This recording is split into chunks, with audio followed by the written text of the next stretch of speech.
Did you ever learn something in history and wonder, is that really true? Well, maybe not, but I have.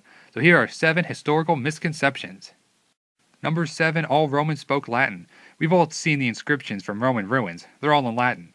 But not every Roman spoke Latin.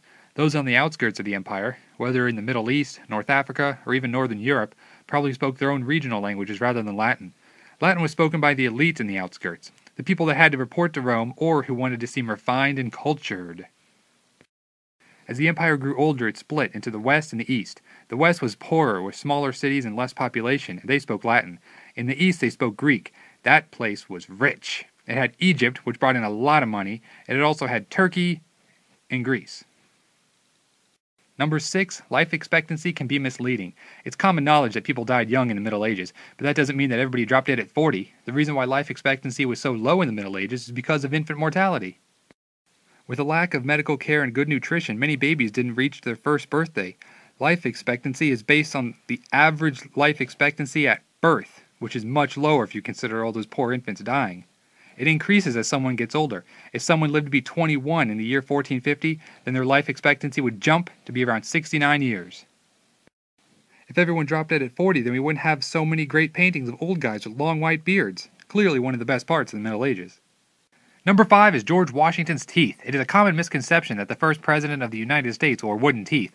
In reality, they were much worse. Poor Georgie had a terrible time keeping his teeth in his mouth throughout his life. It's thought that by the time he became president, he only had one natural tooth remaining. His dentures were made of gold, metal, hippo ivory, lead, animal teeth, mostly horse and donkey, and maybe even some teeth from some slaves he had. Despite these horrible teeth, he wouldn't give a speech in public without them. That's why his second inaugural address is the shortest in history. Would you want to give a long speech wearing these awful things? Number 4 is the War of the Worlds. The whole U.S. was scared to death after Orson Welles' 1938 radio adaptation of H.G. Wells' The War of the Worlds, right? Not really. Not as many people listened to it as were later reported, and the mass panic was nowhere near mass. The amount of people who did call into the radio station was greatly exaggerated by newspapers the next day, who wanted very much to discredit the radio as a competitor for advertising. Number 3 is Charles Darwin. This guy has been misquoted on many occasions, but I'll stick with one, or maybe 2 examples. He never said that humans come from monkeys. He said that humans, apes, and monkeys have a common ancestor because of our many similarities. We're cousins, not children. He also never said survival of the fittest. It was actually coined by Herbert Spencer after he read Darwin's On the Origin of Species.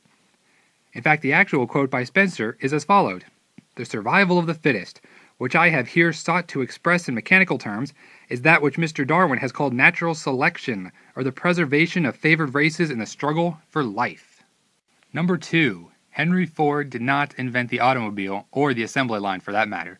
The automobile was invented by Carl Benz of the Mercedes-Benz fame. He received his patent for the first automobile in 1886. It was for the Benz Patent Motor Wagon, a stylish creature.